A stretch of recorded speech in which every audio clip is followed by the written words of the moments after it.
Hello friends, क्या हाल चाल। आज अपन थर्ड लेक्चर में बायोलॉजी की सेल बायोलॉजी स्टार्ट की थी अपन ने। केमिस्ट्री के तो 2 लेक्चर कर लिए, पर उनको पैरेलल में चलाएंगे और अपनी बायो भी पैरेलल में रख लेते हैं। पहले इसको स्टार्ट किया था तो थर्ड लेक्चर इसका आ जाता है आपके पास। ठीक है, तो अपन ने मॉडर्न सेल थ्योरी तक कर लिया था। कहाँ तक? मॉडर्न सेल थ्योरी तक अपन ने स्टडी कर ली थी। अब सेल बायोलॉजी कहाँ से स्टार्ट होती है, इसकी यूनिट का फर्स्ट चैप्टर है the cell the unit of life. अपन ने इसका नाम का डिस्कशन किया था। सबसे पहले हर चैप्टर का अपन नाम पे फोकस करते हैं, क्या कि नाम क्या कहना चाह रहा है चैप्टर का।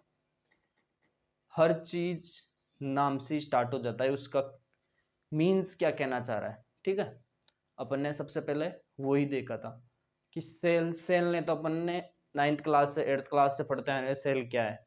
सेल से अपनी बॉडी बनी हुई है पूरी।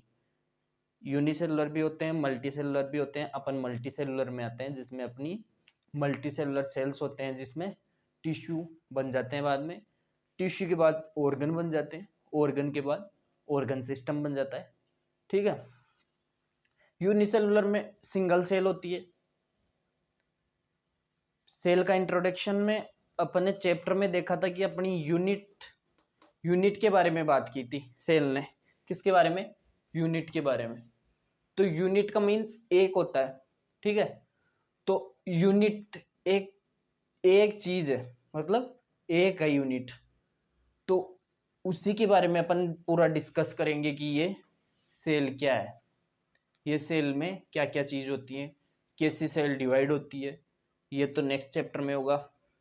नेक्स्ट तो बायोमोलिक्यूल है, उससे नेक्स्ट वाला आता है। पर अपन पहले कौन सा करेंगे? सेल साइकिल करेंगे। सेल साइकिल में क्या होता है, इसका डिवीजन कैसे होता है। पर इस चैप्टर के अंदर इतना इंट्रोडक्शन दिया हुआ है कि सेल किसने दी, किस प्रकार दी, और डिवीजन के बारे में किसने बताया। ठीक है, इसमें सेल की यूनिसेलुलर मल्टीसेलुलर वही होते हैं, पर इसी के अंदर सभी का बेसिक चीज जो सेल होती है उसका बता रहे हैं। अब अपन कुछ रिवीजन कर लेते हैं कि सेल नेक्स्ट सेकेंड लेक्चर में अपन ने क्या क्या स्टडी किया था। सेकेंड लेक्चर में अपन ने स्टडी किया था कि सेल को सबसे पहले किसने देखा। ये फर्स्ट लेक्चर में नहीं देखा था, फर्स्ट लेक्चर में देखा था, सेकेंड में नहीं देखा था।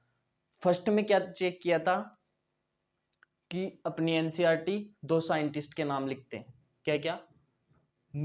मेथिसलाइडिन और एक है सेवान साहब। दोनों जर्मनी के थे, पर सेवान साहब को एनसीईआरटी क्या बोलती है? ब्रिटिश के बोलते हैं। तो उसको चेंज करना था अपन को। और फर्स्ट वाले साइंटिस्ट थे वो 1838 के थे, और सेकंड वाले थे वो 1839 के थे। ठीक है, इन्होंने फर्स्ट ने तो जूलॉजी का दिया था, तो उन्होंने सेल के बारे में, जूलॉजी के बारे में बता दिया। पर नेक्स्ट वाले बोटनिस्ट थे। कौन थे? बोटनिस्ट थे। तो उन्होंने बॉटनी के बारे में बताया, और जूलॉजी के अंदर भी कुछ वर्ड्स दे दिए। अब बॉटनी के अंदर क्या बताया कि प्लांट के अंदर कुछ यूनिक करेक्टर्स हैं, जैसे कि सेल वॉल है। यानी कि उन्होंने लिखा thick, unique thick wall. Thick wall कौन सी थी? अपनी सेल वॉल थी, इसलिए उन्होंने थिक बोल दिया, वहां पे नाम दे दिया। और एनिमल्स के अंदर कौन सी है? थिन वॉल है, जो कि अपनी सेल मेम्ब्रेन है बाहर वाली। ठीक है, इस प्रकार से उन्होंने स्टेटमेंट दिया। फिर इसका एक्सेप्शन आता है, एक्सेप्शन बोलते हैं या ड्रॉबैक्स। अपनी एनसीईआरटी बोलती है कि इनका ड्रॉबैक्स क्या था। इन्होंने ये नहीं बता पाया कि अपनी नई सेल कहाँ से बनती है वापस। यानी कि एक सेल बनने के बाद में दूसरी सेल कहाँ से बनती है, जो कि अपन सेल साइकिल में पढ़ेंगे। पर इनके बाद में आए 1855 के अंदर। कब आए? 1855 के अंदर कौन आए? रुडोल्फ विर्चो साहब आए। उन्होंने एक स्टेटमेंट दिया केवल, जो कि अपनी नीट के अंदर एक बार क्वेश्चन आया हुआ है। उसके बाद में स्टेटमेंट्स के अंदर बार बार आता है। पर इन्होंने स्टेटमेंट दिया ओमनी सेलुलाई ई सेलुला। ओमनी ई सेलुलाई सेलुला। अब इन्होंने इसका मीन क्या बताया कि प्री एग्जेंटिक सेल से ही अपनी नई सेल डिवाइड होके न्यू सेल डेवलप्ड हो जाती है। इन्होंने इतना स्टेटमेंट दे दिया, ठीक है। उसके बाद में अपन ने बताया था कि मॉडर्न सेल थ्योरी क्या है। मॉडर्न सेल थ्योरी क्या है? मॉडर्न सेल थ्योरी को जो स्लाइडिन और सेवान वाली थ्योरी थी ना, उसको और रुडोल्फ विर्चो वाली थ्योरी को मिक्स करके बाद में क्या बन गई? मॉडर्न सेल थ्योरी बन गई। क्या बन गई? Modern cell theory. उसका क्वेश्चन एक आता है, उसका एक्सेप्शन क्या है अपन अभी डालेंगे कि उसका ड्रॉबैक क्या था या एक्सेप्शन क्या था। अब मॉडर्न सेल थ्योरी में एक स्टेटमेंट अपन ने नहीं लिखा था, वो लिख लो कि मॉडर्न सेल थ्योरी एक वर्ड्स और कहना चाहिए। एक तो क्या लिख लिया था मॉडर्न सेल थ्योरी में कि pre existing cells form new cell, यानी कि पुरानी सेल से ही नई सेल बनती है, ठीक है। एक स्टेटमेंट और कौन सा है? all cells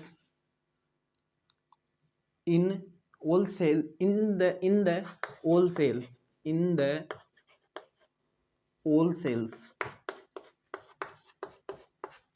are formed by protoplasm. क्या? प्रोटोप्लाज्म। प्रोटोप्लाज्म मैंने बताया था फर्स्ट लेक्चर के अंदर क्या है।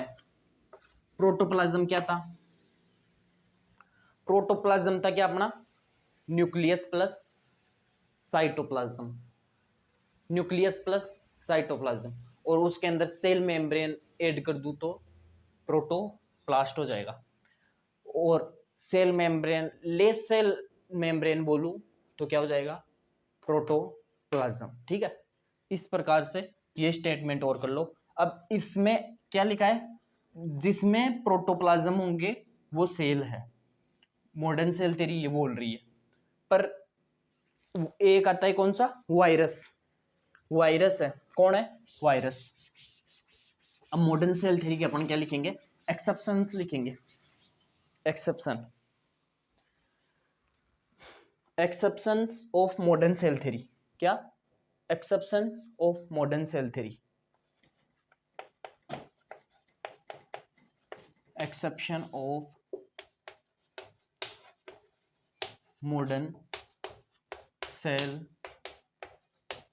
थ्योरी, ठीक है। एक्सेप्शंस क्या थे, यानी कि इसके एक्सेप्शंस क्या थे?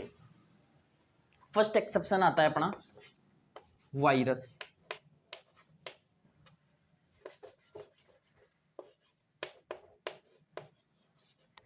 क्या?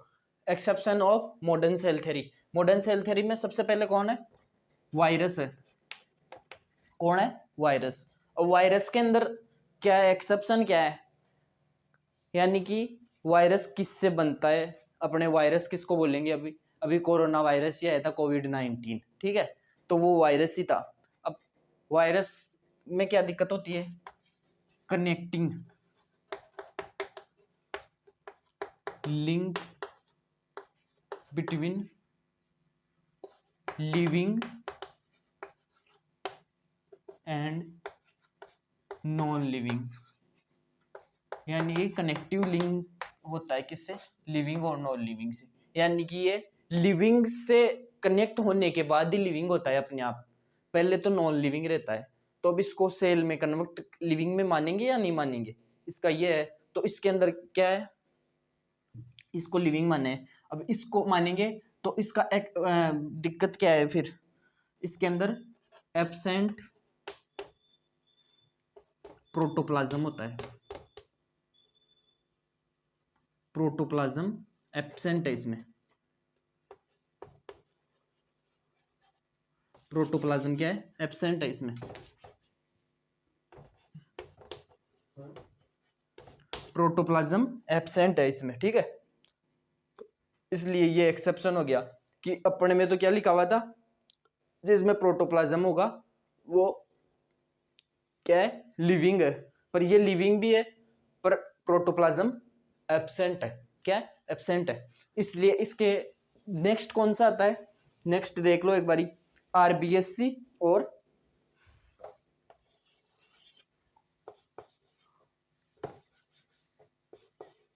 आरबीसी और सीव ट्यूब्स। सीव ट्यूब कौन सी है? सभी बोलेंगे सीव ट्यूब्स पता नहीं है, पर सीव ट्यूब्स अपन कहाँ पे पढ़ेंगे? एनाटमी में पढ़ेंगे। एनाटमी अपना ऑलमोस्ट 4th चैप्टर होगा 11th का, उसके अंदर अपनी स्टडी करेंगे किसकी? सीव ट्यूब्स की। ठीक है, सीव ट्यूब्स की अपन कहाँ पे स्टडी करेंगे? एनाटमी के अंदर। अब सीव ट्यूब्स न्यूक्लियोइड होती है, न्यूक्लियोइड न्यूक्लिएटेड है, मतलब न्यूक्लियस एब्सेंट होता है, मतलब सीव ट्यूब्स। अब सीव ट्यूब्स और आरबीसी के अंदर और सीव ट्यूब्स में एक्सेप्शन क्यों है कि अपनी मॉडर्न सेल थ्योरी में ये लाइन वैसे लिखाने की रिक्वायर्ड नहीं है, क्योंकि आउट ऑफ एनसीईआरटी थी, जो अभी शुरू में फर्स्ट लाइन लिखी थी अपने की, protoplasm present it means modern cell theory. But modern cell theory एक वर्ड और एक लाइन और बोलती है, बड़ी बुक्स के हिसाब से बता रहा हूं, कि न्यूक्लियस हो, presence of nucleus is living. ठीक है, या सेल है वो। तो सीव ट्यूब और अपनी आरबीसी, इनमें न्यूक्लियस एब्सेंट होता है, न्यूक्लियस एब्सेंट होता है, एब्सेंट न्यूक्लियस।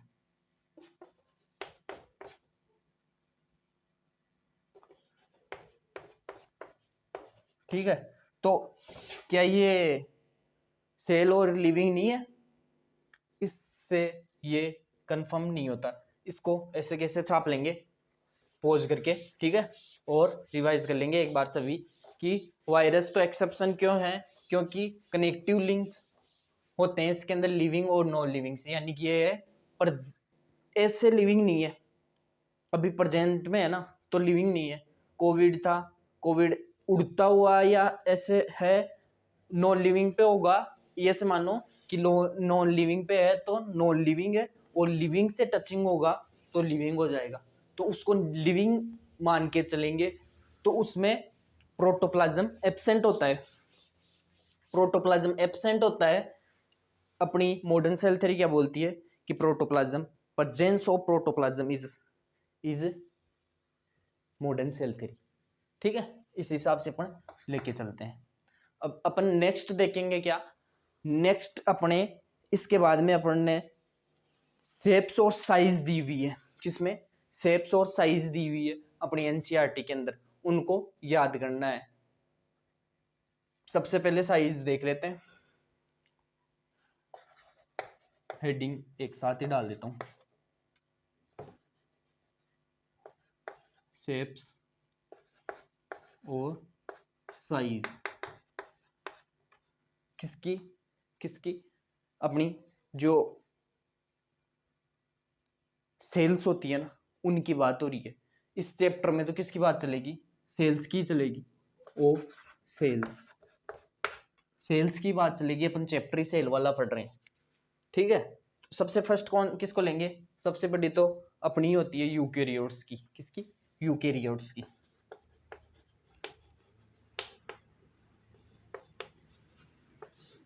यूकेरियोट्स, ठीक है। सबसे बड़ी सेल किसकी होती है? यूकेरियोट्स की। सबसे बड़ी सेल यूकेरियोट्स की। नेक्स्ट लेंगे अपन बैक्टीरियल सेल। किसकी? बैक्टीरियल सेल की। इसकी साइज भी लिखना है, अभी ऐसे नीचे जगह छोड़ते हुए चलना है, ठीक है। बैक्टीरियल सेल,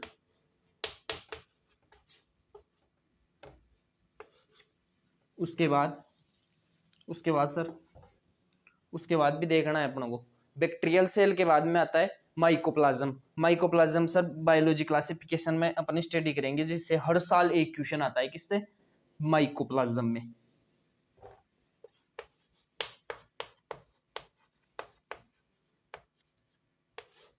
माइकोप्लाज्म है ये।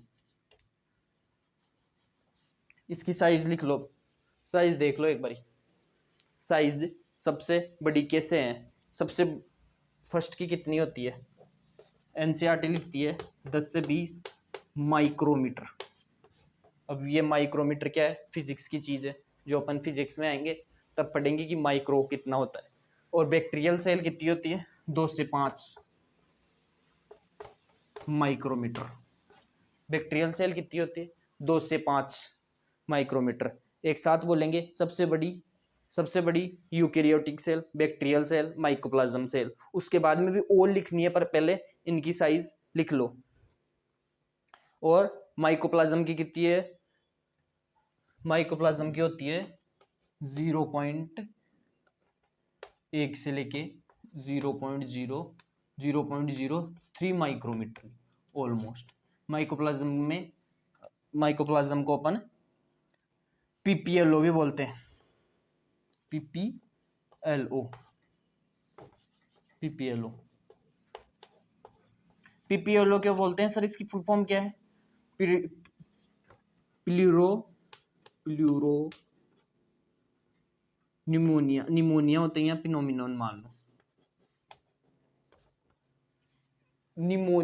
निमोनिया यहाँ से, यही वायरस है, वो कौन सा है, निमोनिया करता है अपने, वो वाला पीपीएलओ, प्लूरल निमोनिया वायरस, यही है, लाइक ऑर्गेनिज्म।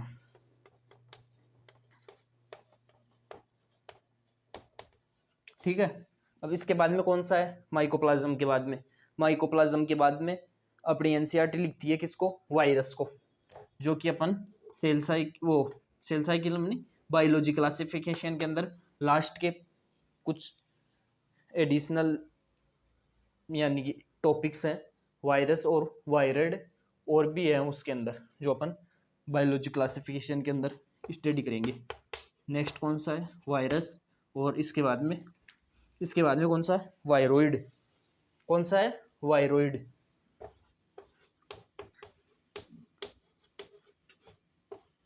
अब इनकी साइज कितनी है सर, इनकी साइज याद करने की कोई रिक्वायर्ड नहीं है अभी, ठीक है, इतना नोट कर लो, इनकी साइज बिल्कुल याद करनी है आपको। स्मॉलेस्ट सेल ऑफ एनसीईआरटी के अंदर डायरेक्ट पूछते हैं, या क्वेश्चन आए डायरेक्ट, ये ऑप्शन में नहीं आए, कौन, ये तो स्मॉलेस्ट सेल, ये क्वेश्चन आ जाए तो माइकोप्लाज्म लगाना है आपको, किसको, माइकोप्लाज्म को, या लिविंग सेल लिखा हुआ है तो किसको लगाना है, माइकोप्लाज्म को। ठीक है, इस हिसाब से करना है, इसको याद कर लो बिल्कुल।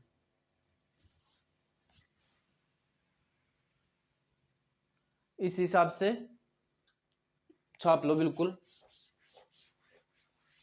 और एक बार माइकोप्लाज्म की आपको साइज और देख लेना है एनसीईआरटी के अंदर, ये 0.03 है या फिर 0.3 माइक्रोमीटर है, एक बार आप चेक कर लेना एनसीईआरटी के अंदर, क्योंकि अपना एनसीईआरटी रखना है, इसी हिसाब से लेके चलना है और देखते चलो बस।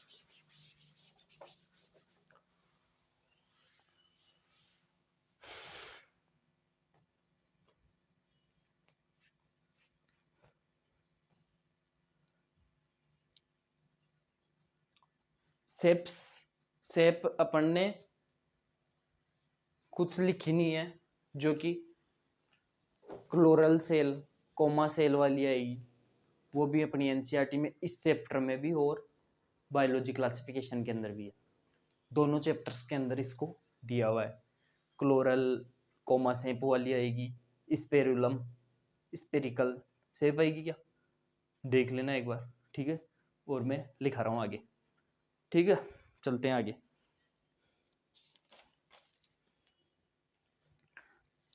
अब कुछ एनसीईआरटी लिखती है, जो अपन लिखेंगे लार्जेस्ट आइसोलेटेड एनिमल सेल, कौन है, लार्जेस्ट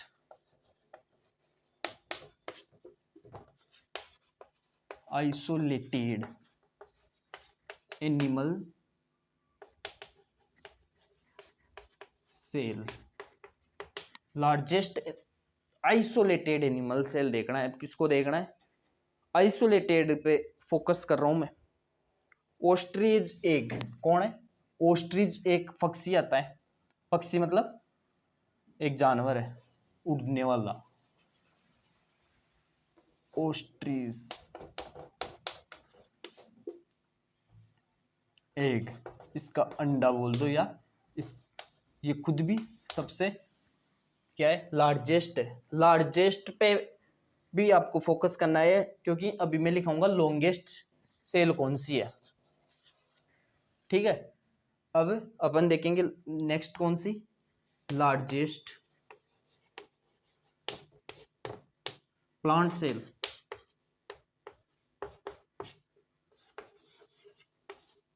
लार्जेस्ट प्लांट सेल कौन सी है? लार्जेस्ट प्लांट सेल अपनी एनसीईआरटी बोलती है एस्टिबुलेरिस। एस्टिबुलेरिस कौन सी है? एसिटिकुलरी, यानी कि एसिटिबुलम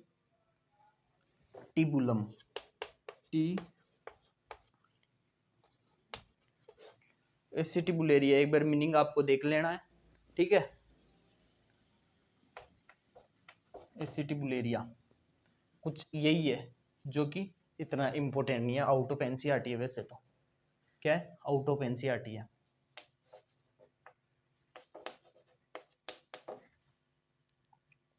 अब अपन को देखना है लार्जेस्ट एनिमल सेल देखना है। पहले तो आइसोलेटेड देख लिए, अब लार्जेस्ट एनिमल सेल देखना है। पहले लार्जेस्ट एनिमल सेल